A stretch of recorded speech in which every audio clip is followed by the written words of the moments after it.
मेरे प्यारे देशवासियों, नमस्कार। आज जब मैं आपसे मन की बात कर रहा हूं, तो मन में गहरी पीड़ा है। 22 अप्रैल को पहलगाम में हुई आतंकी वारदात ने देश के हर नागरिक को दुख पहुंचाया है। पीड़ित परिवारों के प्रति हर भारतीय के मन में गहरी संवेदना है। भले वो किसी भी राज्य का हो, वो कोई भी भाषा बोलता हो, लेकिन वो उन लोगों के दर्द को महसूस कर रहा है जिन्होंने इस हमले में अपने परिजनों को खोया है। मुझे एहसास है, हर भारतीय का खून आतंकी हमले की तस्वीरों को देखकर खौल रहा है। पहलगाम में हुआ ये हमला आतंक के सरपरस्तों की हताशा को दिखाता है, उनकी कायरता को दिखाता है। ऐसे समय में जब कश्मीर में शांति लौट रही थी, स्कूल कॉलेजों में एक वाइब्रेंसी थी, निर्माण कार्यों में अभूतपूर्व गति आई थी, लोकतंत्र मजबूत हो रहा था, पर्यटकों की संख्या में रिकॉर्ड बढ़ोतरी हो रही थी, लोगों की कमाई बढ़ रही थी, युवाओं के लिए नए अवसर तैयार हो रहे थे, देश के दुश्मनों को, जम्मू कश्मीर के दुश्मनों को ये रास नहीं आया। आतंकी और आतंक के आका चाहते हैं कश्मीर फिर से तबाह हो जाए, और इसलिए इतनी बड़ी साजिश को अंजाम दिया। आतंकवाद के खिलाफ इस युद्ध में देश की एकता, 140 करोड़ भारतीयों की एकजुटता हमारी सबसे बड़ी ताकत है। यही एकता आतंकवाद के खिलाफ हमारी निर्णायक लड़ाई का आधार है। हमें देश के सामने आई इस चुनौती का सामना करने के लिए अपने संकल्पों को मजबूत करना है। हमें एक राष्ट्र के रूप में दृढ़ इच्छा शक्ति का प्रदर्शन करना है। आज दुनिया देख रही है, इस आतंकी हमले के बाद पूरा देश एक स्वर में बोल रहा है। साथियों, भारत के हम लोगों में जो आक्रोश है, वो आक्रोश पूरी दुनिया में है। इस आतंकी हमले के बाद लगातार दुनिया भर से संवेदनाएं आ रही हैं। मुझे भी ग्लोबल लीडर्स ने फोन किए हैं, पत्र लिखे हैं, संदेश भेजे हैं। इस जघन्य तरीके से किए गए आतंकी हमले की सबने कठोर निंदा की है। उन्होंने मृतकों के परिवारजनों के प्रति संवेदनाएं प्रकट की है। पूरा विश्व आतंकवाद के खिलाफ हमारी लड़ाई में 140 करोड़ भारतीयों के साथ खड़ा है। मैं पीड़ित परिवारों को फिर भरोसा देता हूं, उन्हें न्याय मिलेगा, न्याय मिलकर रहेगा। इस हमले के दोषियों और साजिश रचने वालों को कठोरतम जवाब दिया जाएगा। साथियों, 2 दिन पहले हमने देश के महान वैज्ञानिक डॉक्टर के कस्तूरीरंगन जी को खो दिया है। जब भी कस्तूरीरंगन जी से मुलाकात हुई, हम भारत के युवाओं के टैलेंट, आधुनिक शिक्षा, स्पेस साइंस, ऐसे विषयों पर काफी चर्चा करते थे। विज्ञान, शिक्षा और भारत के अंतरिक्ष कार्यक्रम को नई ऊंचाई देने में उनके योगदान को हमेशा याद किया जाएगा। उनके नेतृत्व में इसरो को एक नई पहचान मिली। उनके मार्गदर्शन में जो स्पेस प्रोग्राम आगे बढ़े, उससे भारत के प्रयासों को ग्लोबल मान्यता मिली। आज भारत जिन सैटेलाइट्स का उपयोग करता है, उनमें से कई डॉक्टर कस्तूरीरंगन की देखरेख में ही लॉन्च की गई थी। उनके व्यक्तित्व की एक और बात बहुत खास थी, जिससे युवा पीढ़ी उनसे सीख सकती है। उन्होंने हमेशा इनोवेशन को महत्व दिया। कुछ नया सीखने, जानने और नया करने का विजन बहुत प्रेरित करने वाला है।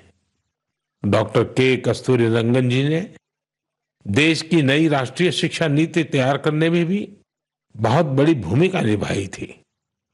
डॉक्टर कस्तूरीरंगन 21वीं सदी की आधुनिक जरूरतों के मुताबिक फॉरवर्ड लुकिंग एजुकेशन का विचार लेकर आए थे।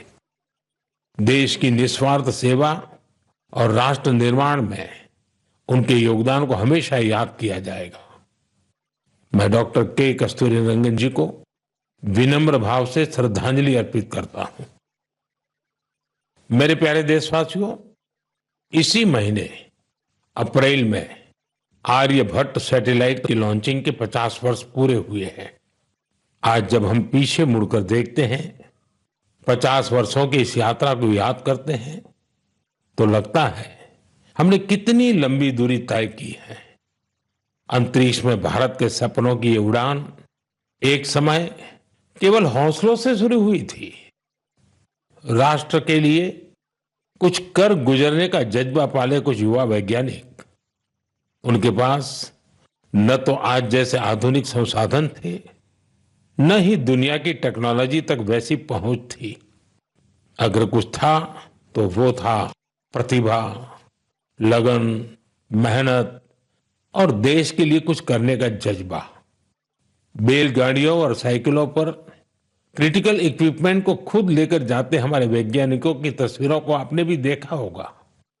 उसी लगन और राष्ट्र सेवा की भावना का नतीजा है कि आज इतना कुछ बदल गया है।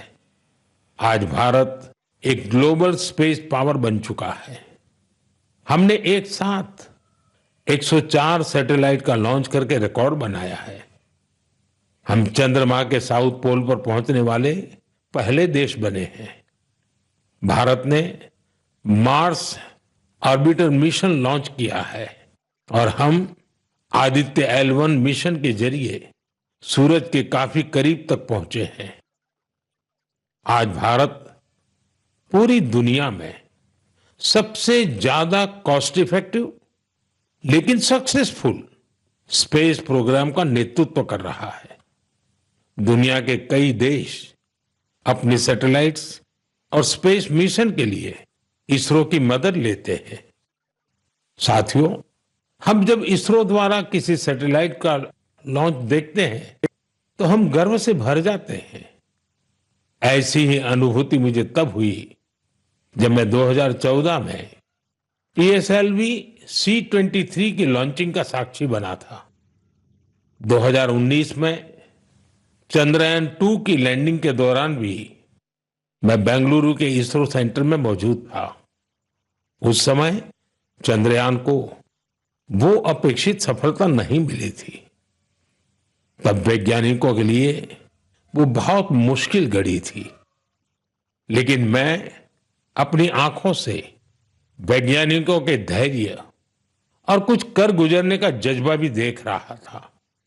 और कुछ साल बाद पूरी दुनिया ने भी देखा कैसे उन्हीं वैज्ञानिकों ने चंद्रयान 3 को सफल करके दिखाया। साथियों, अब भारत ने अपने स्पेस सेक्टर को प्राइवेट सेक्टर के लिए भी ओपन कर दिया है। आज बहुत से युवा स्पेस स्टार्टअप में नए झंडे लहरा रहे हैं।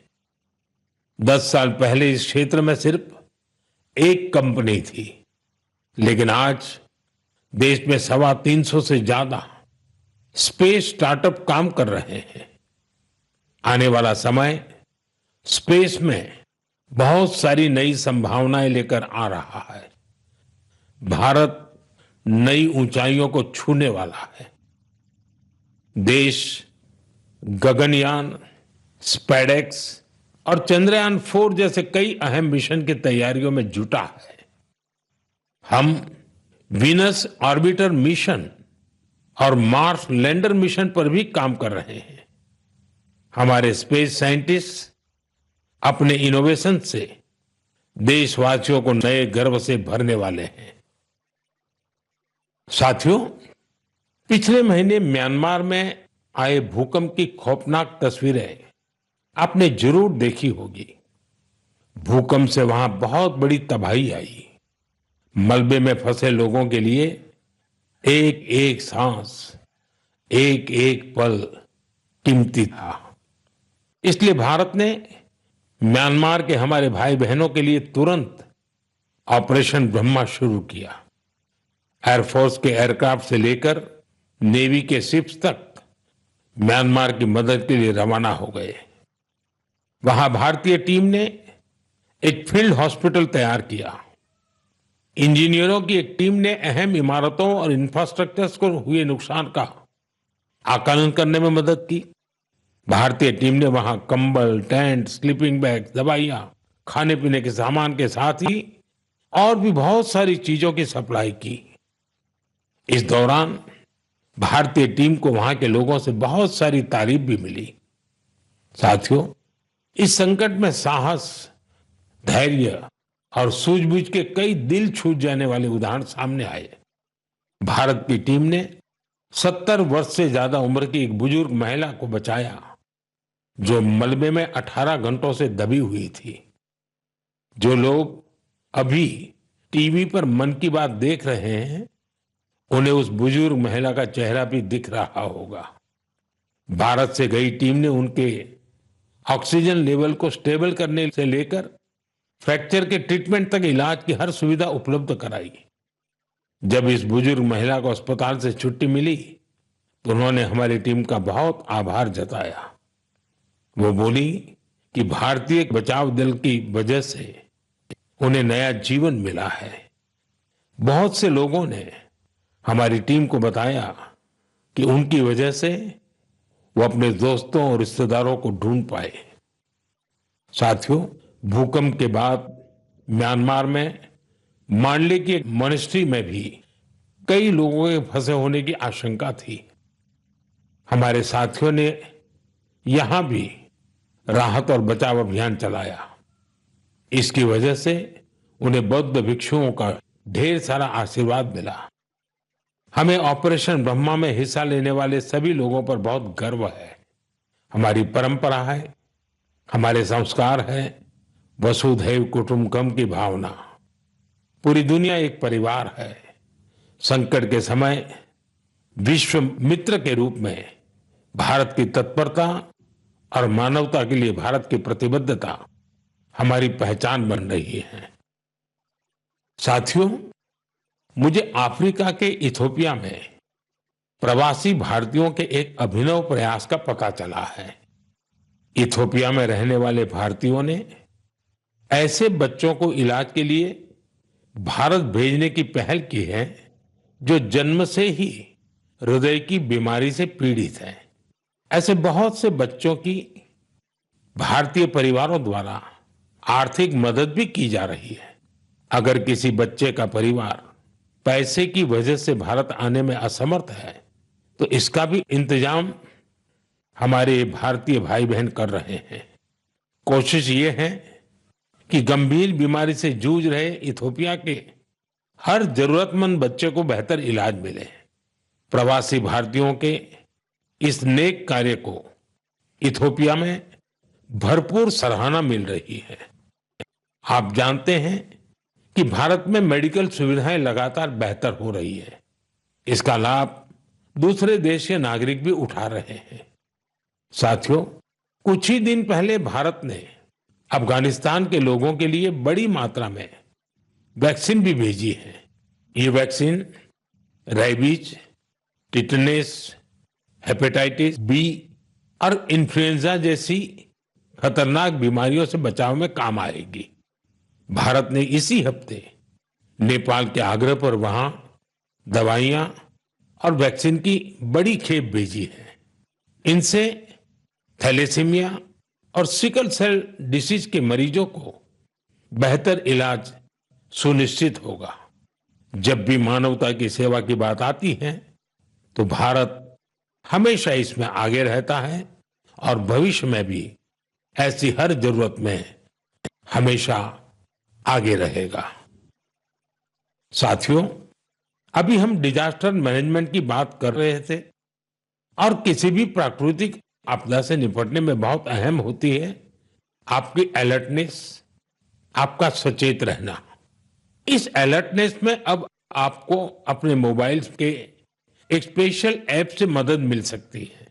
ये ऐप आपको किसी प्राकृतिक आपदा में फंसने से बचा सकते हैं और इसका नाम भी है सचेत। सचेत ऐप भारत की नेशनल डिजास्टर मैनेजमेंट अथॉरिटी ने तैयार किया है। बाढ़, साइक्लोन, लैंडस्लाइड, सुनामी, जंगलों की आग, हिमस्खलन, आंधी, तूफान या फिर बिजली गिरने जैसी आपदाएं हो, सचेत ऐप आपको हर प्रकार से इन्फॉर्म और प्रोटेक्टेड रखने का प्रयास करता है। इस ऐप के माध्यम से आप मौसम विभाग से जुड़े अपडेट्स प्राप्त कर सकते हैं। खास बात यह है कि सचेत ऐप क्षेत्रीय भाषाओं में भी कई सारी जानकारियां उपलब्ध कराता है। इस ऐप का आप भी फायदा उठाएं और अपने अनुभव हमसे जरूर साझा करें। मेरे प्यारे देशवासियों, आज हम पूरी दुनिया में भारत के टैलेंट की तारीफ होते देखते हैं। भारत के युवाओं ने भारत के प्रति दुनिया का नजरिया बदल दिया है और किसी भी देश के युवा की रुचि किस तरफ है, किधर है, उससे पता चलता है कि देश का भविष्य कैसा होगा।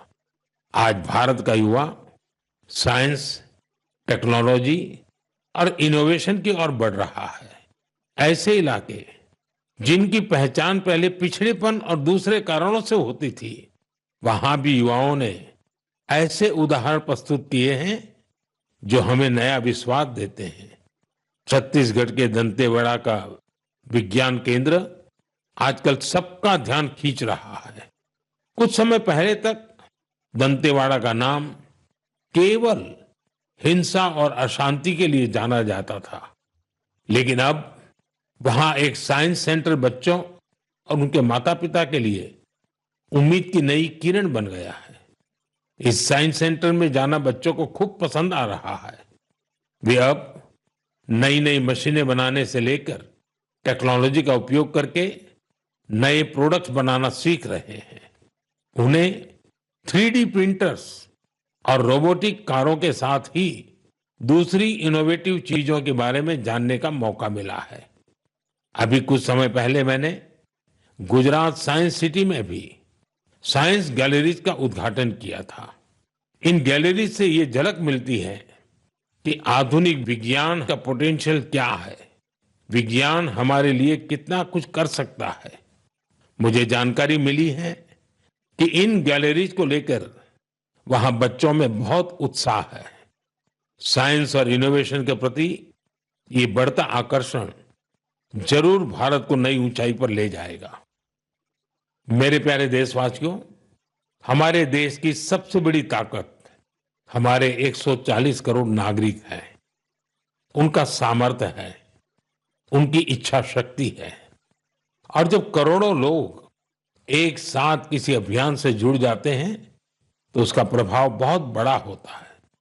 इसका एक उदाहरण है एक पेड़ मां के नाम। ये अभियान उस मां के नाम है जिसने हमें जन्म दिया, और ये उस धरती मां के लिए भी है जो हमें अपनी गोद में धारण किए रहती है। साथियों, 5 जून को विश्व पर्यावरण दिवस पर इस अभियान के 1 साल पूरे हो रहे हैं। इस 1 साल में इस अभियान के तहत देश भर में मां के नाम पर 140 करोड़ से ज्यादा पेड़ लगाए गए हैं। भारत की इस पहल को देखते हुए देश के बाहर भी लोगों ने अपनी मां के नाम पर पेड़ लगाए हैं। आप भी इस अभियान का हिस्सा बने ताकि 1 साल पूरा होने पर अपनी भागीदारी पर आप गर्व कर सकें।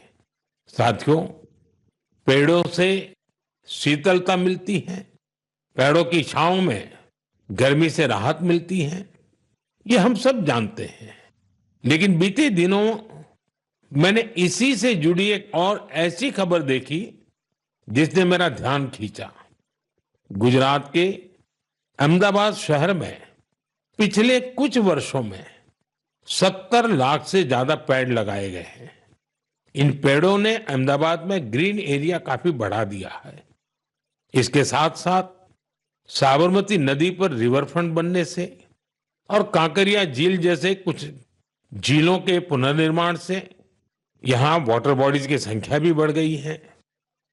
अब न्यूज रिपोर्ट्स कहती हैं कि बीते कुछ वर्षों में अहमदाबाद ग्लोबल वार्मिंग से लड़ाई लड़ने वाला प्रमुख शहरों में से एक हो गया है। इस बदलाव को, वातावरण में आई शीतलता को वहां के लोग भी महसूस कर रहे हैं। अहमदाबाद में लगे पेड़ वहां नई खुशहाली लाने की वजह बन रहे हैं। मेरा आप सबसे फिर आग्रह है कि धरती की सेहत ठीक रखने के लिए, क्लाइमेट चेंज की चुनौतियों से निपटने के लिए और अपने बच्चों का भविष्य सुरक्षित करने के लिए पेड़ जरूर लगाएं। एक पेड़ मां के नाम।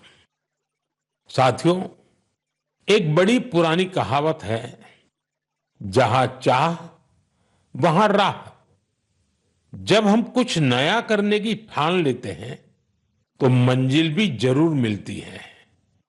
आपने पहाड़ों में उगने वाले सेब तो खूब खाए होंगे, लेकिन अगर मैं पूछूं कि क्या आपने कर्नाटका के सेब का स्वाद चाखा है, तो आप हैरान हो जाएंगे।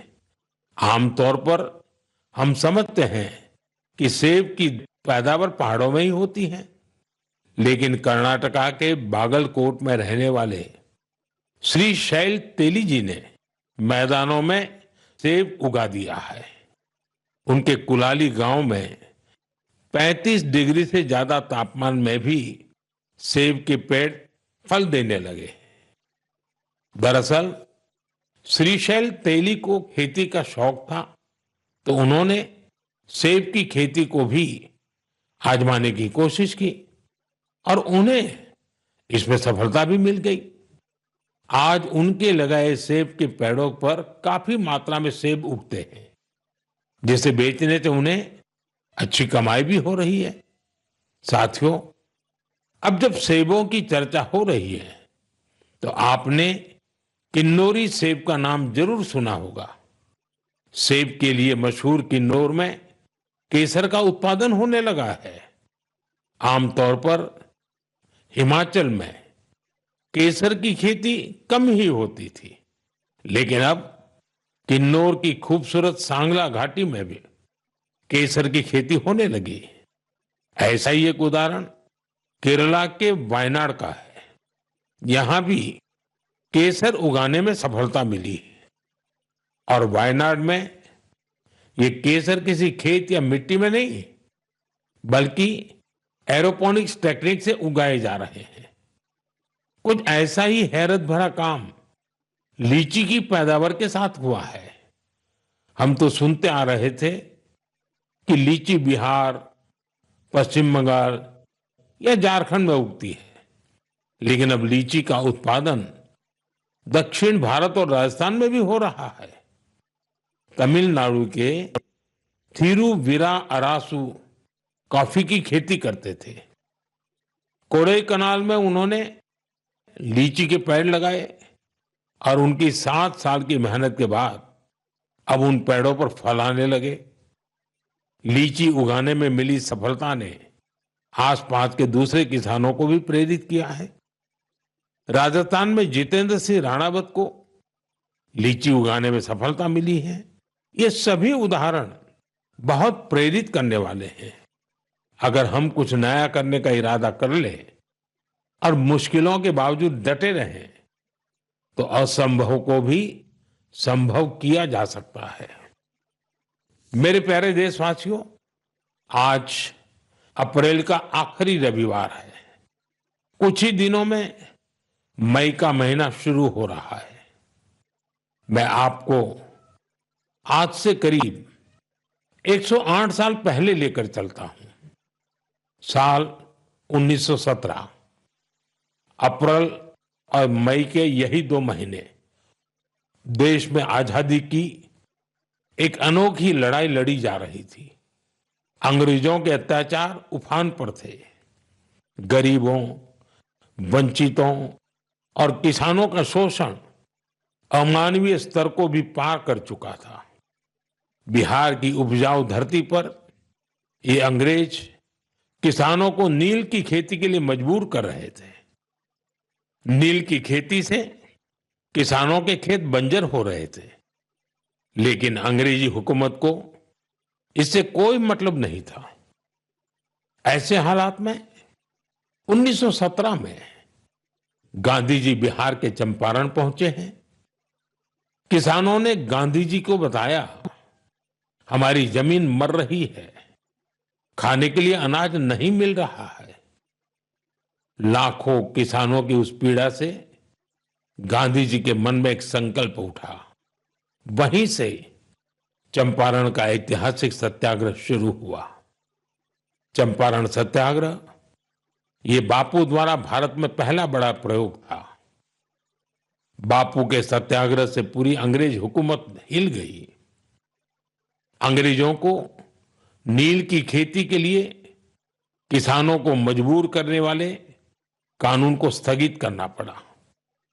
एक ऐसी जीत थी जिसने आजादी की लड़ाई में नया विश्वास फूंका।